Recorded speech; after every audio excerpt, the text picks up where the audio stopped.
Ahora pasamos a esta segunda parte que les anunciábamos y que tiene que ver con la situación de la pandemia en nuestro pueblo, en nuestra comarca y en nuestra comunidad autónoma. Hemos invitado, porque han sido noticia esta semana, al colectivo de celadores. Tenemos dos representantes de esta profesión del Hospital Gutiérrez Ortega.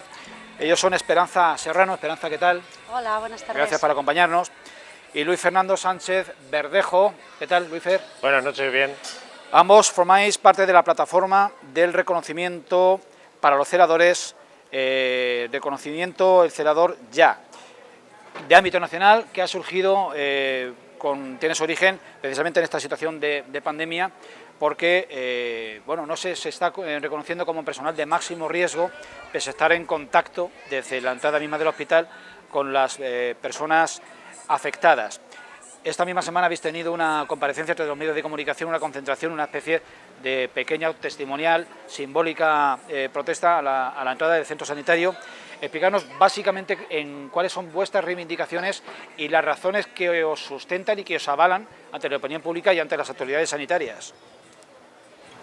Esta plataforma surge en el mes de marzo a raíz de, bueno, de la declaración por parte del Ministerio de Sanidad de los celadores como personal de bajo riesgo. Consideran que el celador no tiene contacto directo con los pacientes y entonces nos catalogan como de bajo riesgo. Evidentemente nosotros sabemos que la población en general conoce y reconoce nuestra labor y saben que desde que un enfermo aparece en la puerta del hospital y hay que ayudarlo a bajar del coche o directamente bajarlo porque no puede y demás, lo pasamos a las consultas, lo llevamos a las pruebas, ayudamos a los aseos, los aseamos, los levantamos o ayudamos a levantarlos, todo, los colocamos en las mesas de los quirófanos y demás. Entonces eso la población lo sabe, pero se ve que el Ministerio no lo sabe. A raíz de esta catalogación como personal de bajo riesgo, hemos sufrido la falta de los equipos de protección individual. Si bien es cierto que aquí en Valdepeñas no hemos estado tan mal como en otros sitios de España, las cosas son, hay que decirlas como son, pero bueno, lo hemos sufrido también, sobre todo al principio. De hecho, ayer se hizo público una estadística del Hospital General de la Cruz Roja en Madrid, y el colectivo con el porcentaje más alto de infección por COVID-19 es el de los celadores, con casi un 40%. ¿Es que hay un trasfondo presupuestario detrás de esta medida o de otra índole? No creo. Presupuestariamente no supone nada. Nosotros tampoco reivindicamos una subida de sueldo, no reivindicamos nada de eso. Nosotros reivindicamos, primero, la modificación de esa catalogación como personal de bajo riesgo. Nosotros tenemos 4 puntos principales en la plataforma. El primero sería ese, ¿no? la modificación. El segundo punto sería la puesta en marcha del Real Decreto, un Real Decreto que se aprobó en el año 2011, el Real Decreto 1790 de 2011, donde se reconocía la calificación profesional del celador, pero que no se ha puesto nunca en marcha. Ello supondría pues, bueno, la creación de un grado de formación profesional, con lo cual todo el mundo que accediera a nuestra profesión ya llegaría con unos conocimientos, no como ahora, pues que llegas verde, llegas sin tener ni idea, y lo vas aprendiendo sobre la marcha. Ahora es que se puede presentar cualquier persona con que tenga un certificado de escolaridad, que creo yo, en mi opinión, que ya habrá muy poca gente que tenga edad de trabajar, que no esté ya prácticamente jubilado, que tenga el certificado de escolaridad, porque ya lo mínimo que es el grado de escolar. Es una pena que no sea una cuestión de profesionalidad, ni nada, es que sea una cuestión de desconocimiento. Claro. Eso sí que es una auténtica pena, porque Sí. Para mi gusto, Julián, el celador siempre ha sido el personal de choque. Es el que te recibe, el que te lleva, el que te trae, no solamente el que viste y desviste, que también, sino el que tranquiliza a los familiares, el que sirve de conexión entre el paciente y la gente que está. O sea, que hace mucho más, es una función también de mucha psicología. Tú vas a un hospital y no vas por gusto, vas por una obligación, vas entre comillas, van muy asustados. Entonces, depende quién te tome, quién te trate, de la manera que te trate, o te tranquiliza o acaba subiéndote por las paredes. Y yo creo que el celador, además de esas funciones, hace esa función de psicólogo, de calmar, de conexión entre el paciente, los familiares, que muchas veces no ayudan. O sea que reconocer al celador, personal de choque, para mí es imprescindible. Y me da mucha pena que no sea cuestión de profesionalidad, sino que sea cuestión de desconocimiento. Porque hay gente que tiene que valorar eso, que está en un sitio muy acomodado, con un buen sueldo, y vosotros estáis ahí viéndolo venir. Sí, no, iba a decir que sí que es cierto que parece que las altas esferas están metidos en sus sillones y no saben realmente qué función desempeñamos. De todas formas, nuestras funciones se recogen en un estatuto del año 71 que están obsoletas totalmente, porque hoy por hoy hacemos muchas más funciones de las que el estatuto que nos rige nos reconoce. Entonces es también otra de las cosas que se reivindican, que nos actualicen esas funciones. Que se revise ese estatuto, que como ha dicho Esperanza, Una vuelta por un hospital una semana, actualiza rápido. claro, es que son del año 71, que se dice pronto. ¿Lleva camino de ser escuchadas vuestras demandas a las autoridades sanitarias? Escuchadas son, porque ya se han hecho varias preguntas en el Senado y demás y tal. Las respuestas no las sabemos. Además, lo que no entendemos es por qué no se hace, o sea, por qué no lo han hecho ya, porque no es la pregunta que tú hacías, que es importante, que es lo primero que nosotros nos planteábamos, decíamos, si es que esto no supone un gasto, no es un gasto, o sea, porque no pedimos un aumento salarial o un aumento de categoría, no. Nosotros queremos seguir como estamos y si no pedimos otra cosa, pero que lo que hacemos se nos reconozca. En el horizonte del medio plazo está la amenaza de un rebrote colectivo y de un posible, ojalá que no resulte, un reconfinamiento. En tal caso, volveríais a estar en la misma situación, desprotegidos y muy expuestos al contagio. En fin, ¿cómo contempláis esa hipótesis? Primero, ¿creéis desde vuestra... Claro, no lo mismo estar fuera, estar en la calle. Cualquier persona que no pertenezca a la comunidad sanitaria pues puede escuchar y formarse una impresión más o menos aleatoria, pero los que estáis dentro quizá sí que tengáis más elementos de juicio y más información y más datos para saber si esa amenaza es cierta o no lo es, aunque estéis en vuestro escalafón de celadores. Sí, ¿lo veis venir? También. Y en tal caso, ¿cómo os organizáis para evitar estar tan desprotegidos? Es cierto que los casos que se están volviendo a dar ahora, que se están dando, evidentemente no son de la gravedad que fueron en marzo, abril y mayo, claro. Entonces, la inmensa mayoría de los casos que llegan ahora y que se diagnostican como positivos, reciben el alta domiciliaria prácticamente sobre la marcha, no necesitan ser hospitalizados. Entonces esa es la gran diferencia que hay con lo que pasó en marzo, que todo el que llegaba había que hospitalizarlo, había que correr por descontado, todos tenían que ser hospitalizados, todos necesitaban ayuda respiratoria, todos necesitaban una serie de cosas. La gente afectada ha bajado mucho la edad, entre 20 y 40 años. Eso también afecta, ¿no? Ser más joven, se tiene más fuerza, no requieres... Pero eso también tiene una doble, desde mi punto de vista, tiene una cara doble. Si me contagio y estoy dos días en el hospital, me voy, pues tampoco será tan grave, o sea que tampoco voy yo a preocuparme mucho. Quizás sea eso lo que realmente nos preocupa ahora, ¿no? Que la gente no tiene la conciencia absoluta, y a la vista está, de que esto es muy grave, de que esto tiene sus consecuencias. Esto mata. Claro. Que esto mata. Que, no lo quería decir yo, que nadie lo dice, pero sí, está sí, claro. Sí. O sea que ya ha matado a mucha gente. Ahora mata menos, sí, pero... El problema de ahora es que hay más contagios porque hay mucho sintomático. La gente joven y de mediana edad, al sufrirlo menos, es más asintomático, entonces se contagia más. Nos confiamos y entonces... Pero sí que es cierto que están llegando casos de gente más joven. Se van para casa, guardan la cuarentena en casa, no necesitan tanta hospitalización, pero sí que sigue habiendo contagios. Los datos de las últimas 24 horas, las 24 horas previas a la grabación de este programa, hablan de 14 nuevos contagios en Castilla-La Mancha, todos detectados con PCR, luego habrá más contagiados que están sin diagnosticar. Hay 39 hospitalizados en camas convencionales en todos los hospitales de Castilla-La Mancha y solo 3 en Valdepeñas. 39 en Castilla-La Mancha y 3 en Valdepeñas hospitalizados. Si nos remontamos a los momentos más duros de la pandemia, teníamos solo en Valdepeñas 93 ingresados en el hospital. Y ni les cuento el número de hospitalizados en Castilla-La Mancha.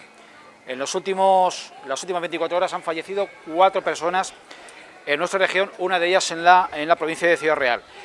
Os pregunto, ¿a qué conductas de riesgo tenemos que temer más hoy por hoy? Porque en tiempos lo que era impensable era visitar a los mayores. Ahora tampoco, pero lo que más se le teme es a las reuniones masivas de jóvenes, etcétera. ¿Cómo prevenirlo? Yo también se lo achaco a las reuniones familiares, es lo que nos están diciendo en la tele. Las reuniones familiares, todo el mundo nos hemos relajado, todo el mundo nos hemos confiado y es lógico. Llegas y dices, ¿cómo no me voy a juntar a hacer una comida con mis hermanos, mis padres y mis cuñados que no los he visto en estos meses? Joder, si son mis hermanas, mi cuñado, ellos no me van a pegar. Eso es lo que... Pero además pensamos que, claro, como son mi familia, ellos no me van a pegar a mí, pero el problema es que no lo sabemos. Entonces, las reuniones familiares están teniendo también mucha culpa, aparte de los jóvenes, por supuesto. Pero está permitido, sí, pero, hombre, eso no significa que seamos inmunes 100%. Hay que tomar las precauciones como si sales cualquier día a la calle o haces cualquier otra cosa. Pero al ser... Lo de los jóvenes a mí me parece todavía más peligroso. Esas macrofiestas, sí, claro, que si no las hacen en el piso de uno, las hacen en el piso... Pero bueno, que a esos jóvenes nadie les dice, oye, ¿qué pasa aquí? Esa gente tendrá padres, tendrá alguien que les diga algo, ¿no? Digo yo. Pero sí, pero que salen a la calle, ¿quién los controla? Pero sí que yo también veo más peligroso las reuniones de los jóvenes, las macrofiestas que hacen, porque ninguno se protege, ninguno guarda las... Se olvida. Sí. Se olvida. La juventud se cree que puede con todo, claro, que es inmune a todo. Entonces, quizá ha faltado algo de promoción, o sea, publicitarlo de una manera que les llegue a la gente joven, que no tengan esa sensación de inmunidad, de que bueno, aquí no pasa nada.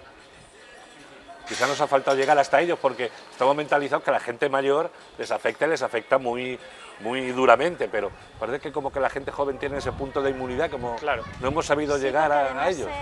Se ha estado hablando de ello durante toda la pandemia, que los niños pequeños y los jóvenes eran más resistentes al contagio. Entonces yo pienso que sí que ha habido también, aparte de la locura que tiene la gente joven de decir el mundo es mío y nadie me va a parar, aparte de eso la desinformación o la mala información que se les ha transmitido.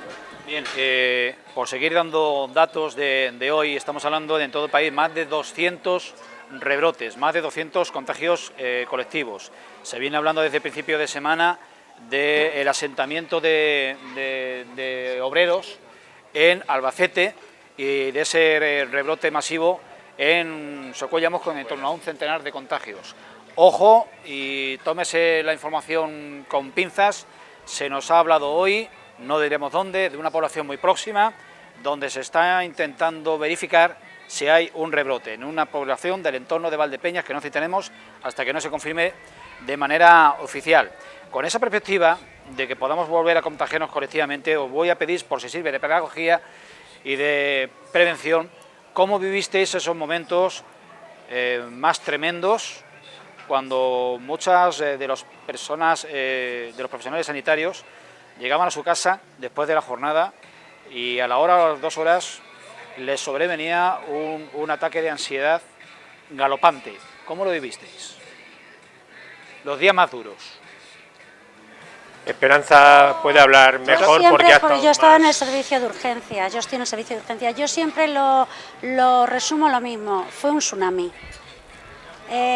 Vino una locura. Era entrar pacientes uno detrás de otro, de residencias, todos abuelos, personas mayores con falta de oxígeno, no había manera de... todos, no sé cómo explicarlo.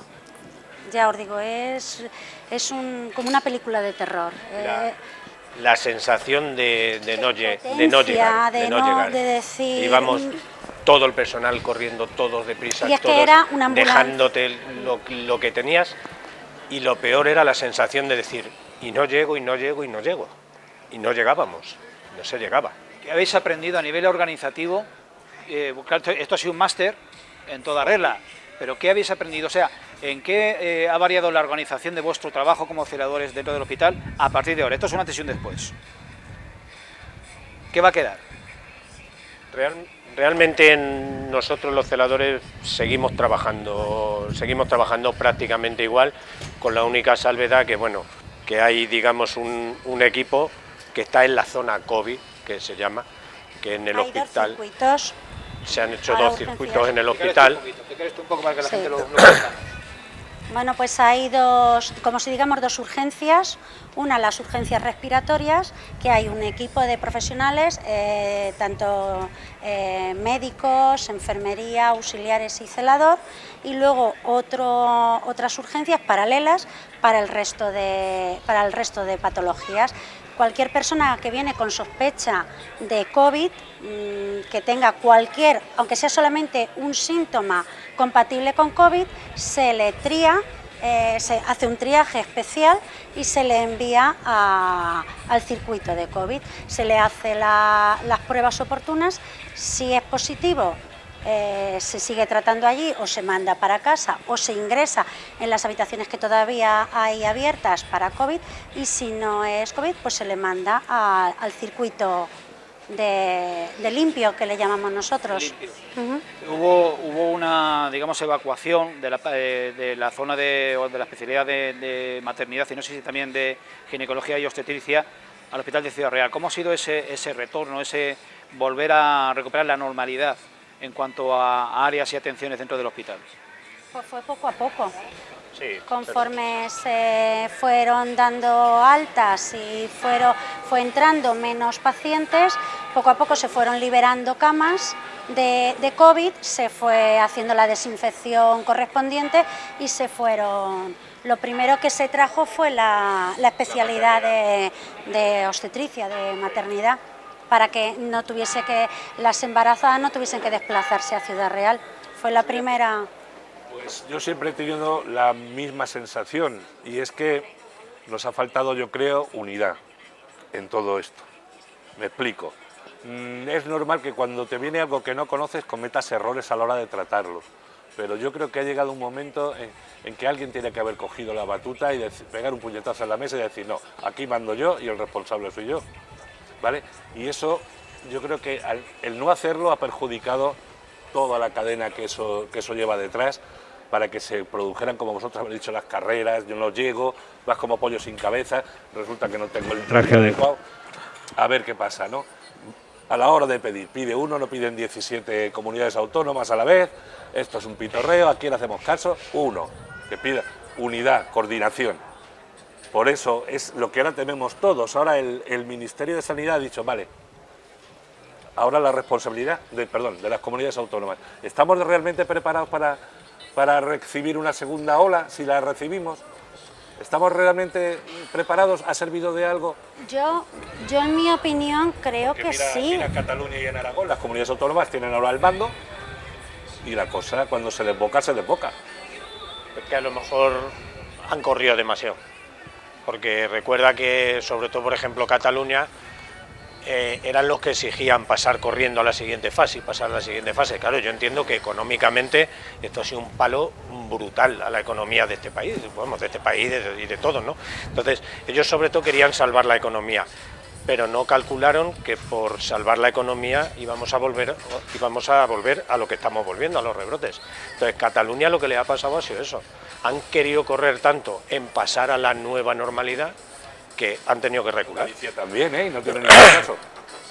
Bueno, Galicia tuvo el caso de la... Bueno, pero un pequeño brote, pero bueno. Pero lo de Cataluña y lo de Aragón, es que, no sé, quizás necesitamos todavía tener un único mando que nos dirija. Sí, yo eso estoy de acuerdo. Yo creo que debería estar un mando centralizado a nivel internacional.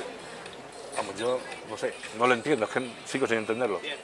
Los celadores y celadoras pasáis, desarrolláis una jornada laboral diaria y tenéis información que el resto del personal civil no tenemos.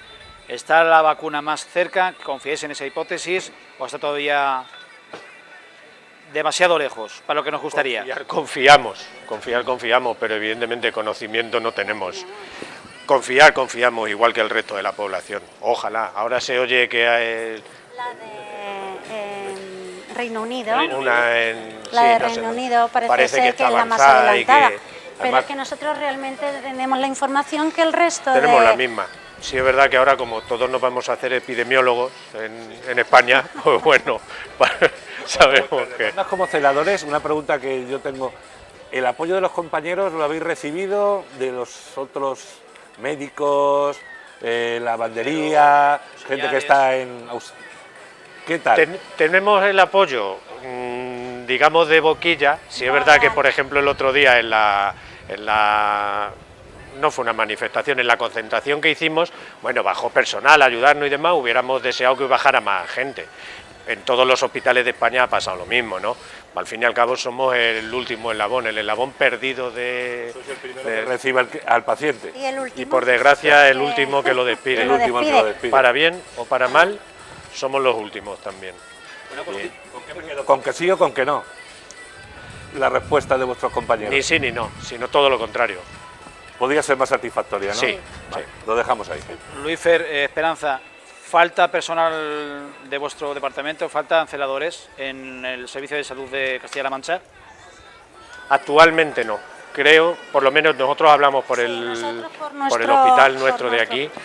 Se hicieron contrataciones al principio, pues bueno, como todo no fue pillando, a todo el mundo le pilló de improviso, pues bueno, las cosas al principio no salían todo lo bien que hubiéramos deseado, pero bueno, luego se hicieron contrataciones, sobre la marcha se fue ajustando dónde había que colocar al personal y demás, y ahora creemos que estamos bien. También esperamos que si la cosa empeora, pues bueno, si hay que contratar más gente, hay que contratar más gente. Se ha demostrado que más gente con EPIs no se contagia. Los contagios vinieron sobre todo al principio, cuando no había EPIs y cuando los había se racaneaba mucho su uso. Ahora las tenéis, podéis disponer de ellas si viniera un fuerte de gente. Creemos que sí, creemos que sí. De todas formas, es que al principio, como se nos consideró personal de no riesgo, además en la reunión que tuvimos con la dirección, que nos reunieron a todos los servicios y a todas las categorías, dijeron claramente que los celadores, al ser personal de bajo riesgo, solamente se nos iba a dar mascarillas de FP1 y guantes. Luego, sobre la marcha, pues se fueron actualizando protocolos y se vio cómo ya se nos fue suministrando poco a poco EPIs, pero en un principio nuestro EPI era mascarilla y guantes. Uno de los ejemplos que está clarísimo es que decían que el celador, para el traslado del paciente, solamente tenía que ponerse una mascarilla FPP1, la quirúrgica normal, y si acaso una bata desechable. Ahora yo os digo una cosa a vosotros y al público de Televaldepeñas. Nos metemos en un ascensor con un enfermo de COVID-19, tosiendo, con dificultades respiratorias, y se mete el enfermo y el celador, con la mascarilla quirúrgica y una bata de papel, y la mascarilla es de papel también. ¿Cómo lo veis? Acompaña un rosario y una Biblia, porque otra cosa ya... En fin, todo lo que conlleva la persona muy agitada, muchos de ellos estaban muy agitados, te quita la mascarilla, te echa a mano, es que todo eso lo hemos vivido. Gente que llegaba en muy mal estado, súper agitados, el celador ahí, con el auxiliar de enfermería, el auxiliar con su equipo y el celador. Por eso lo primero que reivindicamos es eso, es la modificación de la catalogación de personal de bajo riesgo. O sea, está claro, eso tiene que hacerse ya, y además es evidente, es lo que hablábamos al principio, si la sociedad lo sabe, la sociedad lo tiene, lo que no sabemos es quién, en qué ministerio, desde qué mesa ha decidido que nosotros somos personal que no tiene contacto con los pacientes. ¿El SESCAN os da algún tipo de esperanza, algún tipo de buenas palabras al menos? Como no depende solo del SESCAN, el SESCAN directamente no se pronuncia. Ellos están esperando a ver lo que diga el Ministerio de arriba. Decía que en Calle Torga, sí, como son la misma cuerda, digámoslo pues, así, claro. Vamos a ver. Por eso la plataforma se ha creado a nivel nacional. Todos los hospitales de España estamos con hospitales y centros de salud. Claro, no nos podemos olvidar de la atención primaria, que tan importante está siendo ahora también.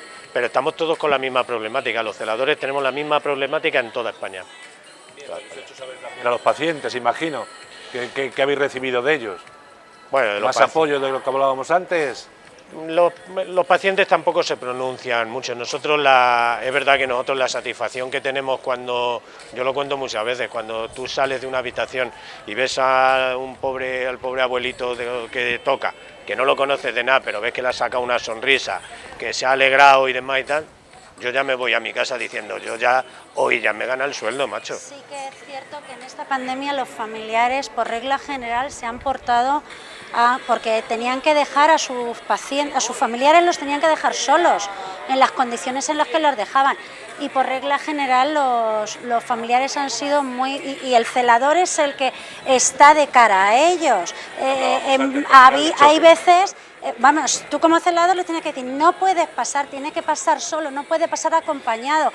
Pasan horas, el médico no informa, el celador, oye, perdona, ¿me puedes dar información? Nosotros información no podemos dar, pero... Nosotros no podemos dar información, pero a quien nos la demandan es a nosotros, que somos los que estamos allí. Sí, entonces sí que bueno, en esta pandemia hemos recibido muchos ánimos, yo por lo menos he recibido muchos ánimos y mucha calma por parte de los familiares que tenían una situación muy difícil y han conseguido mantener la calma y nos han respetado bastante. Esa corriente de adhesión colectiva, de adhesión total, inclusive de homenaje constante al colectivo sanitario, se ha trasladado a todos los eslabones, entiendo. Y eso en alguna medida reconforta y compensa los momentos duros de, como decíais hace un minuto, de no estoy llegando aunque estoy haciendo todo lo que puedo. Bien, pues este es el testimonio del personal de los celadores del Hospital de Valdepeñas y del Sistema Público de Salud de Castilla-La Mancha, y entiendo que sus palabras son las que representan a todo ese importantísimo colectivo. José Vicente García Castellanos, ¿algún apunte final? No, simplemente volver a insistir que tenemos muy poca memoria, que hace muy poco tiempo salíamos a los balcones a aplaudir y ahora nos estamos riendo de todo eso y estamos teniendo las consecuencias. Así que por favor que tengamos memoria, que sepamos que esto es muy serio, como ha dicho el que mata, y que por favor que hagamos caso, que las cosas no se dicen porque sí. Bien. Luis Fernando, ¿alguna cosa ibas a comentar? Luis Fernando Sánchez Verdejo, Esperanza Serrano, plataforma de reconocimiento para el celador ya a nivel nacional, que vuestras demandas se vean satisfechas porque son demandas tanto de los trabajadores como de los usuarios. Y nuestra gratitud y nuestro agradecimiento por vuestro trabajo y por haber acudido a la cita con la terraza de Televaldepeñas. Muchísimas gracias a vosotros también.